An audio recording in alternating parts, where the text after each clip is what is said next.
Si te preguntase ahora mismo cuál crees que sería la versión más poderosa de Kratos o la mejor que existe, probablemente dirías que la de God of War 2 o God of War 3, debido a las tremendas capacidades que ha demostrado tener en dichas entregas, aparte del conjunto de armas a disposición. O tal vez la de Ghost of Sparta, donde acabó con Thanatos. Quizás la del primer God of War, cuando apenas era un mortal pero logró matar a un dios.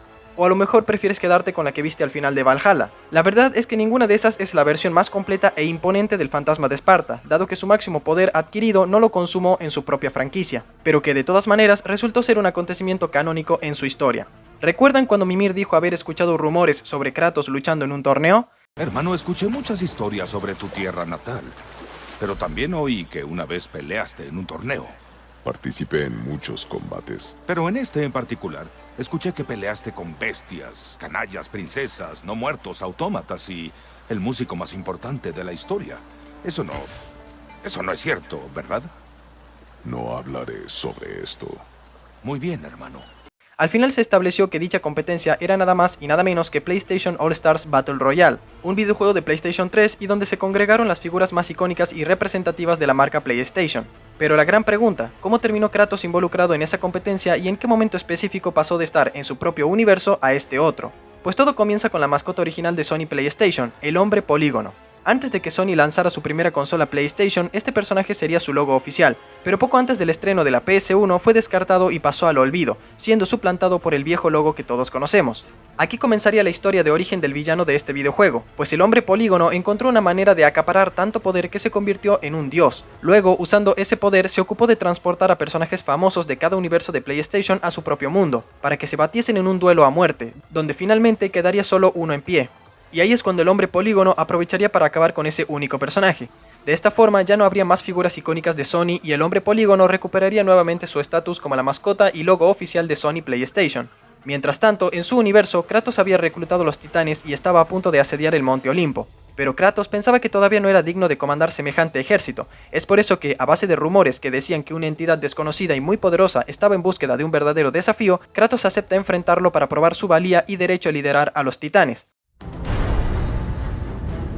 This entire city, destroyed by a god driven mad by jealousy, envy of his own son. Even now, they sit on their crumbling thrones and presume to judge their former puppet. While below, the titans I have summoned await me, ready to march on Olympus and correct so many of the mistakes of the past. But if I am to lead an army as mighty as the Titans, I must prove my worth. There remain those who call themselves heroes. There is even talk of one who considers himself a god, issuing challenges to all who would answer. Heed my words, mortals. Tread lightly on the earth. Beware the ghost of Sparta. Una vez Kratos vence al hombre polígono, regresa a su universo y da la señal a los titanes de escalar el Olimpo para derrocar a los dioses. Y ahí es donde da comienzo God of War 3, con Kratos a lomos de Gaia y el resto de titanes escalando el Monte Olimpo. Once again, those foolish enough to stand against me have learned the folly of such actions. My destiny lies not with mortals. I must topple Olympus and all who occupy it once and for all. Titans! The son of Zeus has returned! Our hour is at hand, and we march now upon the gods! No creature sent from Earth, Olympus, or Hades itself can withstand our assault.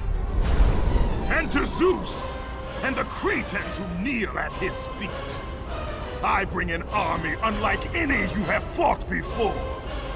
The ghost of Sparta brings ruin to Olympus. Ahora, con respecto a por qué esta es la mejor versión de Kratos, la más completa y poderosa, es debido a que posee un acopio de armas que vimos a lo largo de toda la saga God of War, además de una muy potente habilidad, que se vio una única vez. Aquí Kratos posee las espadas de Atenea, el martillo bárbaro, las alas de Ícaro, el arco de Apolo, los cestos de Nemea, la cabeza de Helios, el set de armas espartanas, la hoja del Olimpo y la capacidad de hacerse gigante, como en God of War 2. Además, puede recoger ítems del suelo que aparecerán aleatoriamente, como las botas de Hermes y la lanza del destino. Ahora bien, no me pregunten cómo es que Sony y Santa Monica Studios se pusieron de acuerdo para considerar esto como canon, cuando en realidad mucho de lo que conforma el arsenal de Kratos lo obtiene durante God of War 3, y lo demás viene de entregas pasadas que nunca aprovechó para llevar a cabo su venganza en dicho juego. Puede que esto sea simplemente un tributo como el de Shovel Knight, algo que quedará más como una curiosidad que un crossover oficial. Aún así, debo decir que Sony tuvo una idea bastante ingeniosa de crear todo un arco de personaje a raíz de algo que comenzó en la vida real, siendo esto un logo, para luego trasladarlo a un videojuego y darle un propósito justificado.